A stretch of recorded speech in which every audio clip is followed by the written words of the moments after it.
La TVT au cœur de l'information.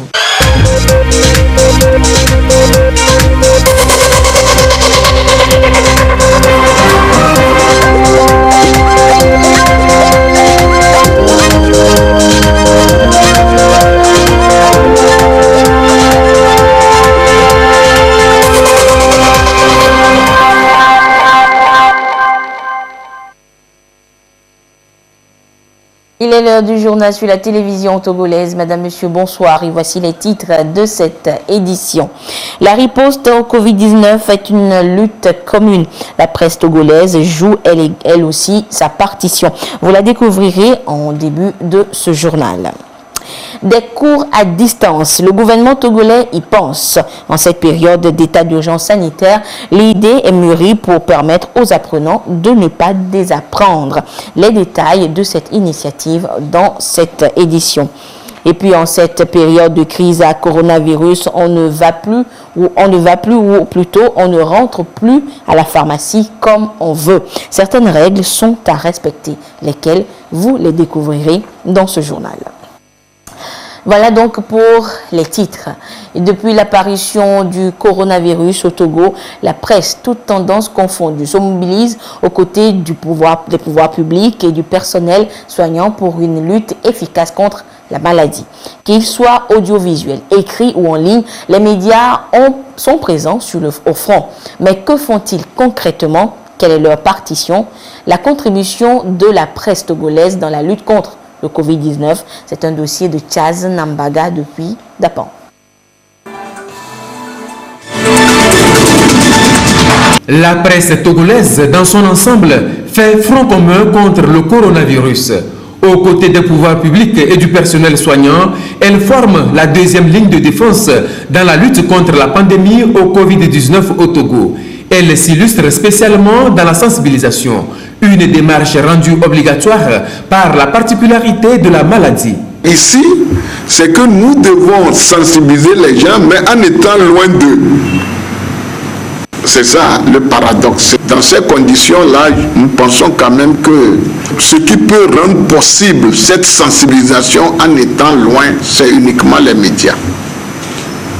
C'est les médias seuls qui peuvent accomplir cette mission-là. Parce que c'est les seuls organes qui sont en mesure de sensibiliser les gens, même si ces gens sont dans leur maison. Voilà pourquoi, depuis la confirmation du cas index du coronavirus au Togo le 6 mars 2020, les médias se sont mis à l'œuvre pour apporter l'information, la bonne, aux populations sur toute l'étendue du territoire national. Émissions, débats, journaux, tous ont en viseur un seul et même ennemi, le redoutable coronavirus. Nous avons changé carrément notre grille de programme parce que nous sommes en guerre contre une maladie et nous devons tout mettre en œuvre pour que la sensibilisation soit vraiment intensifiée. Nous avons transformé certaines émissions phares en émissions lutte contre le coronavirus. Ces translations sont vraiment bien écoutées et nous avons rectifié tout en mettant l'accent sur la sensibilisation, sur la lutte contre le coronavirus. Donc, chaque jour, la principale information que nous donnons, c'est le coronavirus.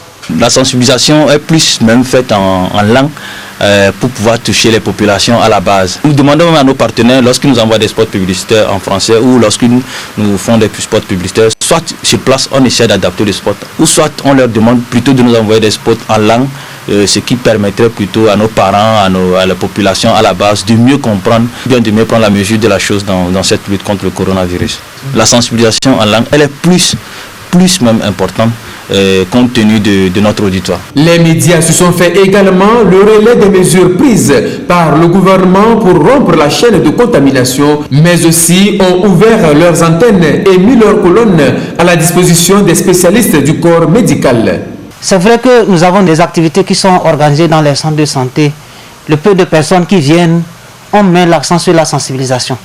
Mais la grande partie est jouée par les radios. Parce qu'il y a des gens qui sont au fin fond des villages. Nous ne pouvons pas aller là-bas, mais par le biais des radios, ils ont l'information. Aujourd'hui, partout, chacun sait qu'il y a une maladie grave qui s'appelle le coronavirus.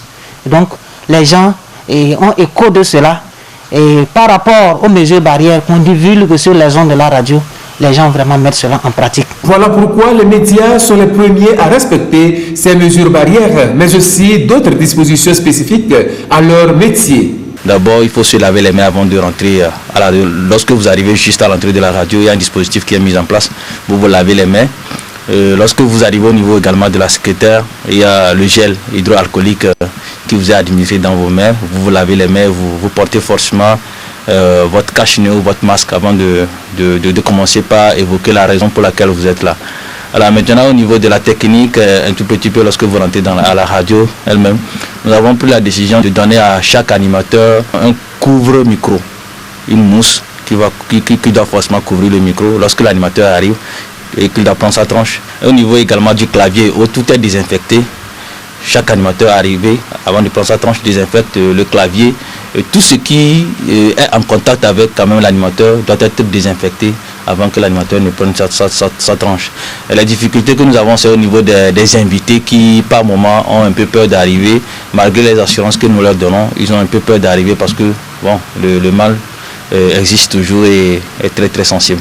Cette unité d'action de la presse togolaise aux côtés du gouvernement et du corps médical est vivement saluée par le ministre en charge de la communication, Foli Bazi Katari, et par la haute autorité de l'audiovisuel et de la communication RAC, qui a invité le 23 mars 2020 les médias à initier et multiplier les émissions d'information et de sensibilisation en faisant notamment appel au personnel de la santé. Et l'université de Lomé aussi participe à la lutte. Les résultats du comité ad hoc de riposte contre le Covid-19 de l'université de Lomé sont connus depuis hier. Ce sont des solutions trouvées par des enseignants-chercheurs pour contrer la maladie. Les détails avec Marie-Ange Bida.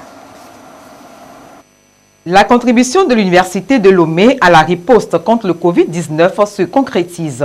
Gel hydroalcoolique, masques, combinaisons, respirateurs artificiels, des produits de prévention et de protection conçus et fabriqués par la communauté universitaire. Ici, des échantillons de son chef-d'œuvre. Depuis le début de la pandémie, il y a eu une flambée de prix des solutions hydroalcooliques sur le marché. Donc rapidement, sous l'impulsion du président de l'université de Lomé, nous avons fabriqué les solutions hydroalcooliques. Et à ce jour, nous avons déversé sur le marché plus de 10 000 litres de solutions hydroalcooliques. Nous avons également fabriqué des masques qui ne laissent pas passer l'eau. Par voie de conséquence, ça ne va pas laisser passer le virus. Notre application Autotest est accessible via Internet et USSD. Et nous avons posé des voix locales. C'est-à-dire que localement, nos parents qui ne comprennent pas, qui ne savent pas écrire, ils peuvent écouter les voix et voir là où il faut toucher sur les touches pour pouvoir avoir les résultats. Lorsque la personne est à risque, il y a la deuxième application qui est liée, qui signale directement au niveau de l'autorité qu'il y a une personne qui a fait l'autotest à tel niveau et que cette personne doit être contactée.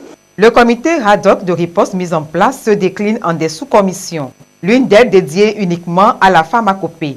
Les travaux avancent et les conclusions ne sauraient tarder. Nous sommes à 25 formulations que nous avons enregistrées. Et ces formulations viennent surtout de nos amis tradithérapeutes et des personnes également qui ont des molécules et des formulations avérées. Même si nous n'allons pas vous proposer un remède, on pourra quand même trouver des palliatifs pour au moins voir qu'est-ce qu'on peut faire au moins pour se prévenir. Ne serait-ce qu'au moins renforcer notre système immunitaire, avoir l'engouement des tradithérapeutes et ce que nous recevons, les premiers résultats sont quand même encourageants. La pandémie affecte les économies. L'ensemble des dispositions prises pour la contrer a également un coût. Si l'État doit aller au confinement, c'est qu'il doit nécessairement assister la population togolaise. Et donc l'État doit accompagner ces mesures-là, des mesures d'assistance qui, au vu de nos calculs, l'estiment à peu près à 150 milliards par mois sans tenir compte des coûts de la logistique à engager. Ces résultats mis bout à bout matérialisent la mission dévolue au comité ad hoc de riposte de l'université de Lomé mise en place le 30 mars 2020. L'université de Lomé a des idées et des talents. Notre commission ad hoc en est la parfaite illustration. Elle se veut d'abord le conseil du gouvernement en cette période incertaine et délicate. Et à travers l'idée de conseil, il n'y a pas que les sciences dures, entre guillemets, qui sont convoquées, mais les sciences sociales, économiques et juridiques. Nous avons aujourd'hui de fausses informations et il est de notre responsabilité d'éclairer la lanterne de nos concitoyens et nous le faisons si brillamment. Et en dernier lieu, nous sommes les producteurs ou les coproducteurs de l'avenir. Place est faite maintenant à la phase de production. Elle se fera à grande échelle pour couvrir tout le territoire togolais. Presque un mois déjà que les établissements scolaires sont fermés et les apprenants sont à la maison. Et pour qu'ils ne désapprennent pas, le ministère en charge des enseignements primaires et secondaires veut lancer un système de cours à distance. On en parle depuis quelques jours déjà. De quoi s'agit-il exactement? Comment cela va-t-il se réaliser et qui en seront les bénéficiaires? Élément de réponse dans ce reportage de Lucas. Les portes des établissements scolaires sont restées closes depuis le 20 mars dernier, tout comme les universités et centres de formation. Une décision du gouvernement pour prévenir et limiter la propagation du coronavirus. Les cours à distance sont aujourd'hui proposés comme une alternative de continuité pédagogique.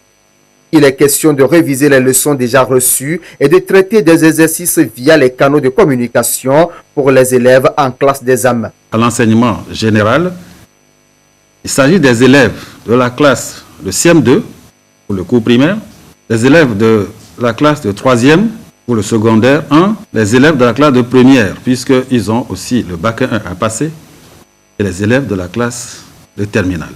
Mais nous voulons rassurer les élèves de tous les niveaux que ce n'est qu'un début. Et progressivement, nous allons pouvoir atteindre tous les niveaux.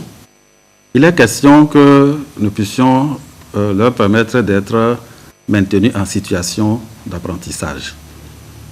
Mais compte tenu du fait qu'ils sont à la maison, il va falloir que nous donnions des leçons. Nous leur permettons de faire des révisions depuis leur domicile.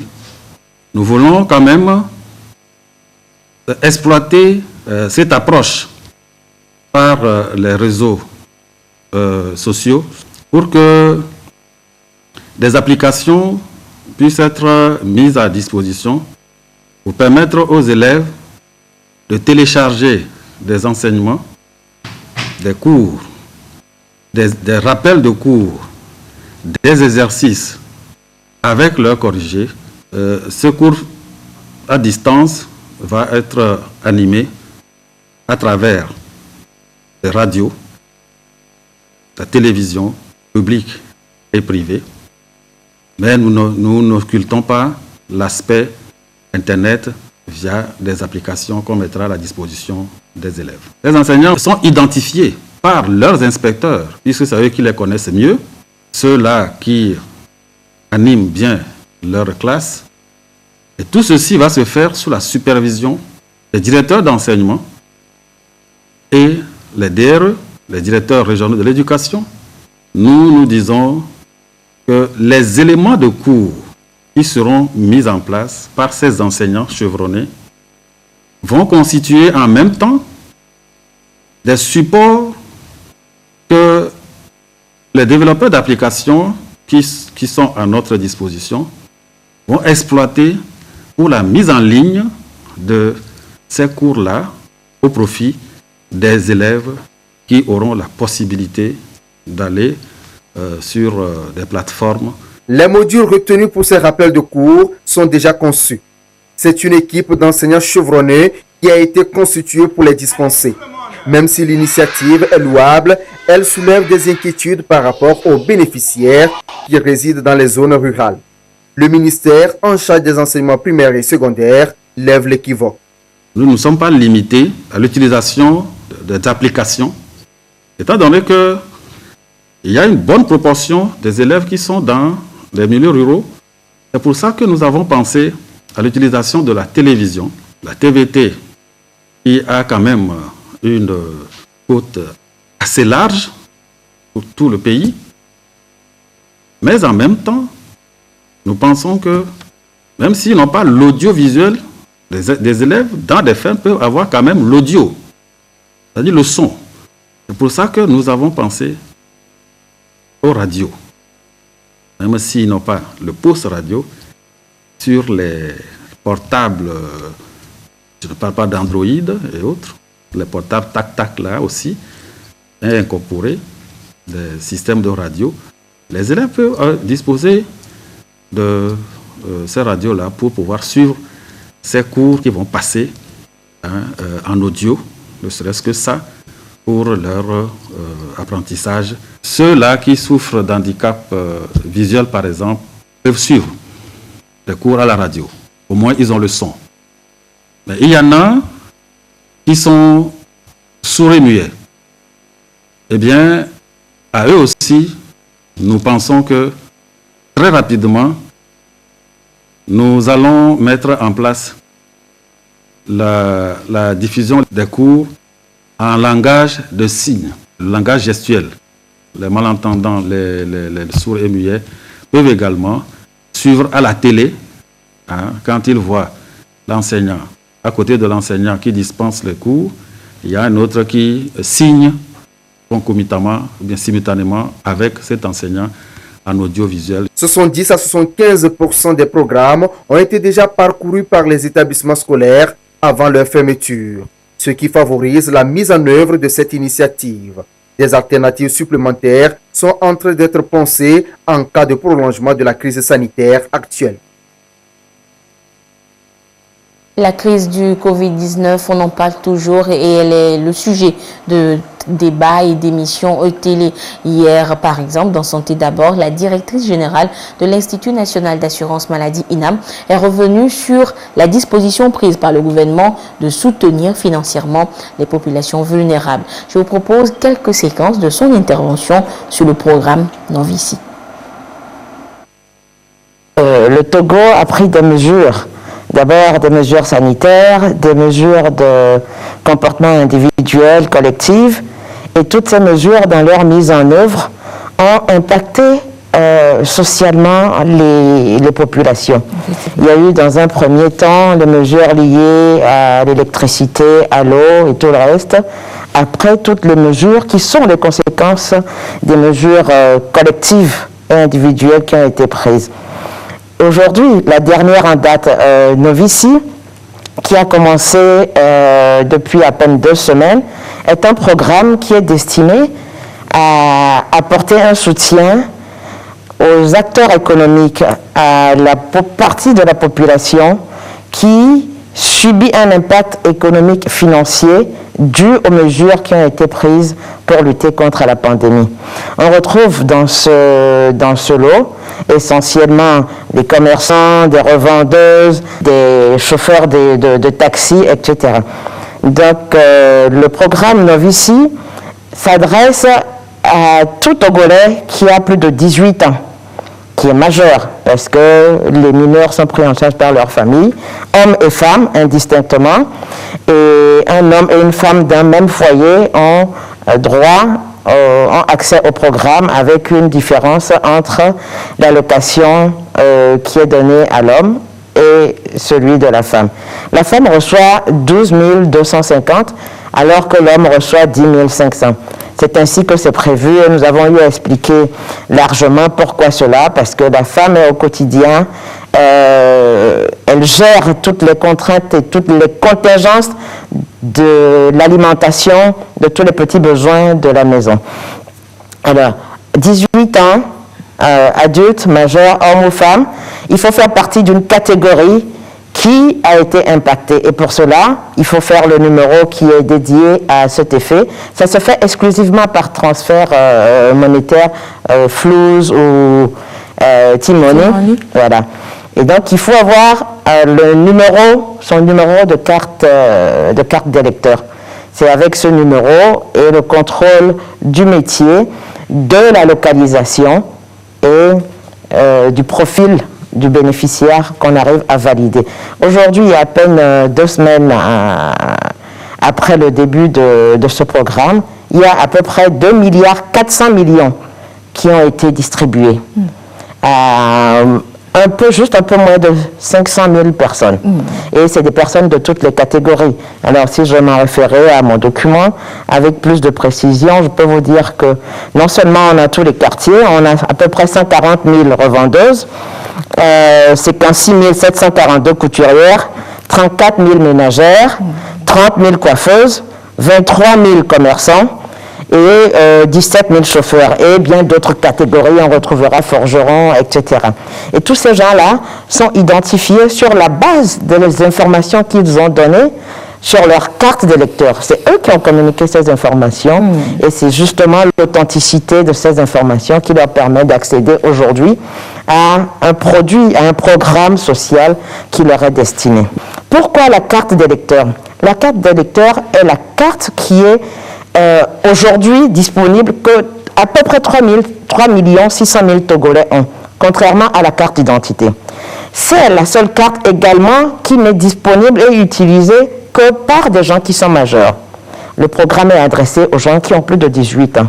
Donc lorsqu'on regarde, c'est le document qui permet de sélectionner très facilement et de répondre, de caractériser l'échantillon ou du moins la population cible. À côté de ça, c'est également le seul document qui est accessible gratuitement. La carte d'électeur est gratuite. Elle est celle qui comporte une information sur la géolocalisation. Parce que dans la recherche des solutions, les solutions sont adaptables à l'environnement économique, à la structure socio-économique et culturelle du pays et on notera également à la géographie. Il y a une composante géographique, la preuve. Pour éviter que le virus voyage, les mesures qui sont prises à Lomé, c'est vrai que la plupart des mesures individuelles sont recommandées dans toutes les villes du pays. Mais à un moment, il y a eu un confinement des villes. Et on voit aujourd'hui avec, je parle sous le contrôle du docteur, avec les informations qu'on a, qu'il y a des endroits qui sont plus ou moins des déserts virologiques aujourd'hui et on prie pour que ça continue. Donc cette composante géographique, elle est importante aussi pour adapter la solution. La carte d'électeur permet également de localiser et de savoir où les gens ont voté, où ils se sont inscrits, où ils sont. Et donc, je disais tantôt, les solutions, elles viennent, elles s'adaptent, on progresse, on accepte, on y adhère, on les améliore au fur et à mesure. Et depuis que le programme Novici est mis en œuvre, je pense que les utilisateurs, les usagers ont vu se mettre en place des réponses à certains nombres de préoccupations. Il existe aujourd'hui un numéro qu'ils peuvent appeler pour, lorsqu'ils ont des difficultés, et pour faire des réclamations, etc. Donc, la carte d'électeur, à ce stade et au moment de la prise de décision, demeurait l'instrument le plus approprié pour répondre à cette solution-là, pour mettre en œuvre cette solution. Il a fallu l'imaginer. Nous avons appelé les dieux de la solidarité et nous leur avons demandé de nous inspirer dans la plupart de nos pays. Aujourd'hui, on se demande comment est-ce qu'on organise la solidarité pour faire face au Covid, parce que ce n'est pas qu'une question sanitaire. L'impact économique est important et on risque de se retrouver vraiment avec des situations de drame. Donc, ensemble, allons vers ces solutions progressives. Le Covid-19 se propage et bouleverse donc le quotidien de tout le monde, dans les maisons tout comme dans les centres de santé. Le nouveau virus dicte sa loi. Les habitudes ont changé et les modes de travail se transforment. Une de nos équipes de reportage a fait un tour aujourd'hui à la clinique Biassa de Lomé. Elle n'a pas dérogé à la règle. Comment les mesures barrières s'appliquent-elles dans ce centre et comment le personnel et les patients s'y adaptent-ils? Augustin Kossi nous répond.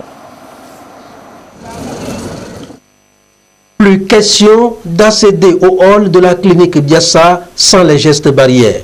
Koujo est venu pour se faire consulter. Systématiquement, il est soumis au lavage de mains et à la prise de température. Tout comme lui, tous les patients ou accompagnateurs qui se présentent ici doivent se conformer à la nouvelle donne. À l'entrée, comme vous le voyez, il y a un dispositif de lavage des mains avec des affiches pour montrer comment on lave les mains. Parce qu'il faut au minimum 20 à 30 secondes pour faire ce lavage. Et après ce lavage des mains, la personne essuie ses mains et se dirige vers vers l'aide-soignant qui est au niveau de la porte pour la prise de température. Et l'accès est également limité depuis l'annonce de la pandémie. Un accompagnant pour un patient. Une fois à l'intérieur, les mesures collectives s'imposent.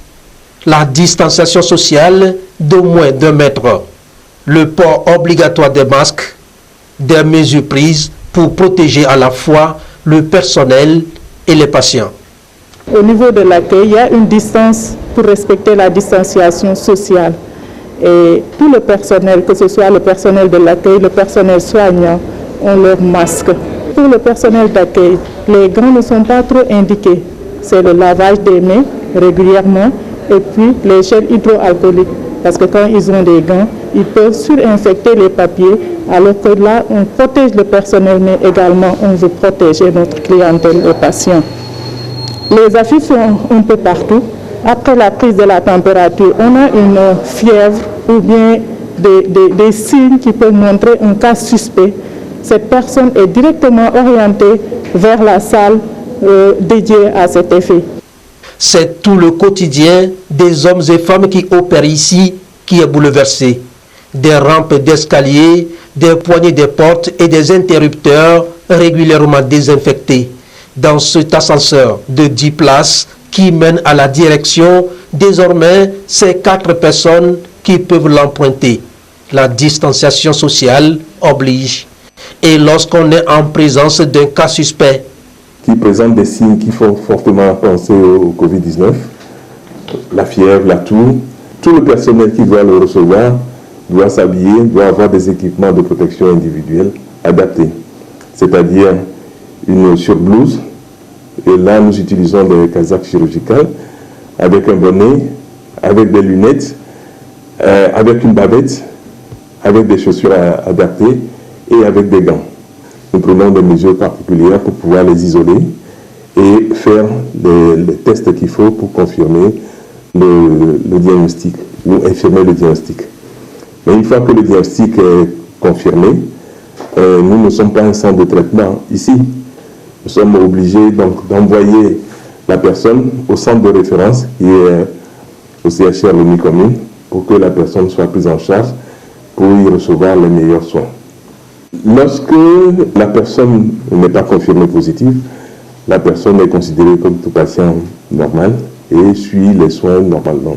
Entre chaque examen, le personnel doit nécessairement se laver la main ou utiliser des solutions hydroalcooliques et nettoyer le matériel qu'il a utilisé.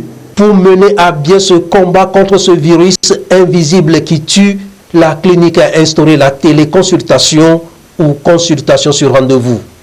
C'est vrai que ce n'est pas valable pour tout le monde, mais nous avons mis en place cette téléconsultation pour que le patient qui a un problème appelle le médecin, discute avec le médecin au téléphone. S'il n'a pas besoin de se déplacer, le médecin peut le conseiller et éventuellement même lui conseiller des médicaments, lui envoyer une ordonnance pour que le patient puisse se soigner.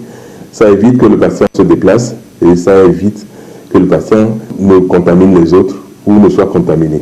Nous avons également privilégié les consultations sur rendez-vous pour éviter que les patients ne viennent attendre trop longtemps. Et que lorsque le patient a un rendez-vous qu'il a reçu à l'heure juste, il n'attend pas et ça évite également le risque de contamination. Qui ne présentent aucun signe, mais qui sont porteurs du virus et qui peuvent le disséminer. C'est ça qui fait la problématique de cette maladie, de cette pandémie. Et c'est pour ça justement qu'il faut observer les mesures barrières pour éviter la propagation. Le Covid-19, une pandémie qui a touché tout le monde entier. Un virus dangereux et mortel qui ne peut être combattu que dans la discipline et la solidarité. Le Covid-19 a fait changer les habitudes. La pharmacie, on y va pour s'approvisionner en médicaments pour une meilleure santé.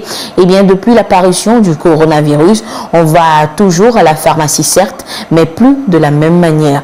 Ou qu'est-ce qui a changé dans les pharmacies aujourd'hui? Dodo Aré nous le fait découvrir. Des signes de distanciation sociale en images à l'entrée de la pharmacie Univers Santé. À l'heure du coronavirus, toute personne qui entre doit obligatoirement suivre les traces de ses pas. À l'entrée, l'agent de sécurité rappelle l'ordre à suivre aux clients qui semblent oublier ce geste simple, se laver les mains. Depuis quelque temps, je me suis habitué. Là où je lave la main avant de rentrer. Donc, ça ne me cause aucun problème. Les dispositions qu'ils ont prises, ça m'a plu. On doit laver la main avant de rentrer, couvre nos nez, la bouche avant de rentrer. J'ai vu que tout ça là, c'est bon. Les clients se prêtent parfaitement au jeu. Au besoin, le personnel de la pharmacie se charge de faire respecter ces règles de prévention. Derrière le comptoir, ils sont eux-mêmes soumis à de nouvelles habitudes. Premièrement, les clients arrivés devant la pharmacie doivent se laver obligatoirement les mains. On ne prend pas plus de 6 clients dans la salle. Dès qu'ils arrivent, on leur demande de rester sur les marquages qui sont au sol. À la caisse, on a une solution hydroalcoolique que la caissière utilise à tout moment pour nettoyer ses mains après chaque client. Le personnel aussi, après chaque ordonnance, se nettoie les mains. Nous avons un dispositif derrière pour pouvoir se nettoyer régulièrement les mains avec la solution hydroalcoolique. Mais chaque 30 minutes, nous sommes obligés de nous laver les mains avec l'eau et le savon. Les clients, ils collaborent avec nous. Il y a certains qui sont un peu réticents, mais bon, la majorité collabore. Ce n'est pas le moment d'être distrait en pharmacie. Sur les vitrines, un message fort, interdit de toucher aux produits. Une mesure parmi tant d'autres pour prévenir le Covid-19. Nous sommes les structures de santé les plus accessibles. Et au premier jour de la crise, les pharmacies ont fait face à une affluence très importante des populations qui, pour chercher un masque, un gel hydroalcoolique, et même pour se questionner et avoir des réponses sur cette crise sanitaire grave qui se dressait face à nous. Donc, les pharmacies ont très vite pris la mesure de la chose et ont repris à leur compte toutes les mesures barrières qui ont été édictées assez rapidement par le gouvernement togolais. Parce que c'est important, en période de crise, il est nécessaire pour tout le monde d'écouter ce que le gouvernement dit, surtout, notamment dans cette crise sanitaire qui est mondiale. Les gouvernements sont engagés au plus haut niveau pour conduire la riposte. Et il était important qu'au niveau de l'officine aussi, nous puissions répercuter ces mesures-là en termes de conseils, mais aussi en termes de mesures pour faire respecter ces mesures par la population. Comme vous l'avez vu, à l'entrée déjà de la pharmacie, pour gérer l'affluence, nous avons prévu que les gens puissent attendre dans des conditions acceptables. Donc on a mis un appartement avec des chaises qui respectent les distances d'au moins 1 mètre entre elles. À l'intérieur, nous avons 3 postes. Au niveau des comptoirs, il y a 2 postes de vente et un poste d'encaissement. Et au niveau de ces 3 postes, on a pu aussi prévoir qu'il y ait une file d'attente dans chaque poste. À l'intérieur, les files d'attente, c'est 2-3 personnes maximum qui peuvent attendre en respectant toujours cette mesure barrière d'1 mètre à peu près. Vous avez pu observer aussi qu'avant de rentrer dans la pharmacie, nous avons mis en place le dispositif lave-mains avec du savon et de l'eau et du papier et surtout pour que les gens puissent se laver les mains, se nettoyer avant d'entrer dans la pharmacie. Et fort heureusement, ça a été difficile au début, mais aujourd'hui quand même, nous sommes heureux de constater que la population prend à son compte ces mesures, ces dispositions et tout le monde presque sans se poser des questions se prête à ces jeux et ça nous nous en réjouissons. Et à l'entrée aussi vous avez vu que nous avons normalement le gardien qui est là pour ouvrir et fermer. Ça fait que les gens ne puissent pas toucher les poignées des portes tout et tout. Nous faisons observer les mesures à nos clients patients.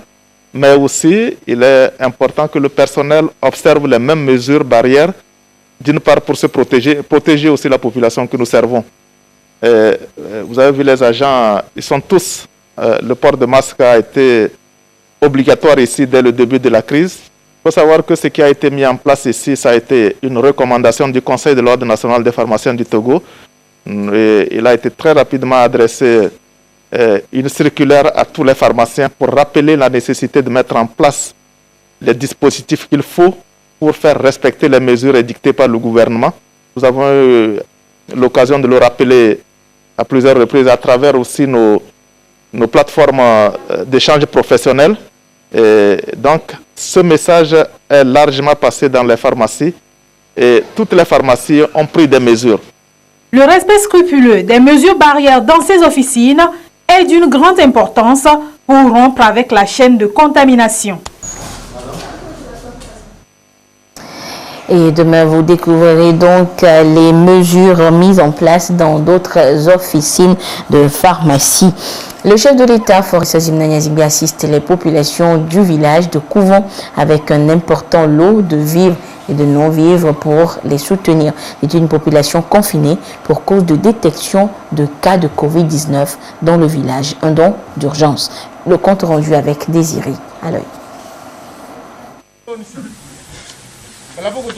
Cas d'urgence, mesures exceptionnelles. Voici la cargaison de vivres et de non-vivres, un ensemble de kits alimentaires, un don d'urgence du chef de l'État aux populations de Couvent, localité située à 18 km au sud-ouest de la ville de Sokodé. Un village confiné après la confirmation des cas de Covid-19. Un soutien donc de Faure Gnazingbe, président de la République, afin d'assurer au quotidien l'alimentation des populations, dont accompagne d'enveloppes financières, le tout convoyé par l'Agence nationale de protection civile, ANPC. Il nous a été instruit, suite aux mesures barrières que le gouvernement a promulguées, de venir apporter une assistance humanitaire à la population confinée de Couvent.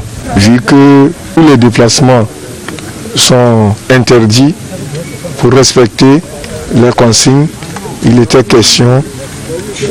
primordial pour les autorités, les chefs de l'État en tête, de venir en aide à la population pour subvenir à leurs besoins. Nous avons, comme on a l'habitude de le dire, sensibilisé la population au respect scrupuleux des consignes barrières. Le village de Couvent vit sur mesure d'un dispositif pour protéger les populations. Un défi sanitaire afin de veiller à rompre la chaîne de transmission. Le don express du chef de l'État reste une action sociale. Le 9 avril dernier, il a envoyé de manière express une équipe de médecins au chevet de la population pour sa prise en charge sanitaire. Au jour d'aujourd'hui, il vient de manifester encore sa bonté à l'endroit de cette même population par l'envoi de beaucoup de vivres que vous-même vous voyez et des enveloppes à chaque famille. D'autant plus que la population est à ce jour confinée. Elle ne peut pas se déplacer pour aller vers la ville de Sokodé et même vers les villages environnants. Les dons vont aller aux vrais bénéficiaires. Et nous avons profité de l'occasion pour sensibiliser à nouveau sur les gestes barrières à respecter, notamment le port de la bavette, le lavage des mains au quotidien, à tout moment. Il faut éviter les attroupements également, ne pas violer le dispositif de confinement. Nous, encore une fois, nous disons vraiment sincèrement à son Excellence, Monsieur le Président de la République, un grand merci. Face à la crise sanitaire mondiale, le chef de l'État a pris des mesures d'urgence dont celle sociale. Transfert d'argent, gratuité des tranches sociales au niveau de l'eau et de l'électricité entre autres. À chacun de veiller au respect des mesures et gestes barrières dans la solidarité pour ensemble gagner la guerre contre Covid-19. Toujours des mesures prises par le gouvernement dans le cadre donc de la lutte contre le Covid-19. Je vous donne lecture de cette série de communiqués. D'abord, le ministre de l'eau, de l'équipement rural et de l'hydraulique villageoise communique. Le service d'eau potable aux mini-adductions d'eau potable et aux postes d'eau autonomes en milieu rural et semi-urbain est rendu gratuit sur toute l'étendue du territoire national pour compter de ce 15 avril 2020 et ceci pour une durée de 3 mois. Le ministre invite les comités de gestion des mini-adductions d'eau potable et des postes d'eau autonomes à prendre attache avec les directions régionales de l'hydraulique villageoise pour les modalités pratiques de mise en œuvre de cette mesure. En plus des recommandations du gouvernement, les dispositions particulières suivantes doivent être observées au niveau des ouvrages d'eau. Installer un dispositif de lavage des mains à l'entrée des points d'approvisionnement en eau, éviter les attroupements autour des ouvrages d'eau en privilégiant l'approvisionnement en eau par petits groupes et en observant les règles de distanciation sociale. Enfin, toute panne sur les installations d'eau doit être signalée dans les plus brefs délais à la direction régionale de l'hydraulique villageoise ou du chef d'agence de la TDE en charge de la supervision de la zone. Et la Société togolaise des eaux, dans un communiqué, dit ce qui suit. Dans le cadre de la mise en œuvre des décisions sociales de solidarité nationale prises par son Excellence Monsieur le Président de la République relatives à la prévention contre le Covid-19, la Société togolaise des eaux informe la population togolaise que la prise de l'eau aux bornes fontaines est gratuite sur toute l'étendue du territoire national jusqu'à la fin du mois de juin 2020.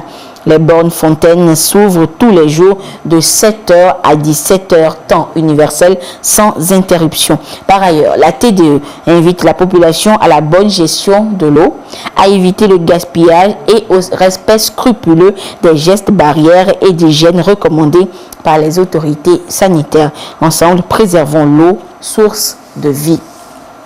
Et c'est sur ces communiqués donc que se referme cette édition. Merci de votre fidélité à la télévision togolaise. Une fois encore, respectons les gestes barrières pour lutter contre le Covid-19. Excellente suite de nos programmes. Au revoir.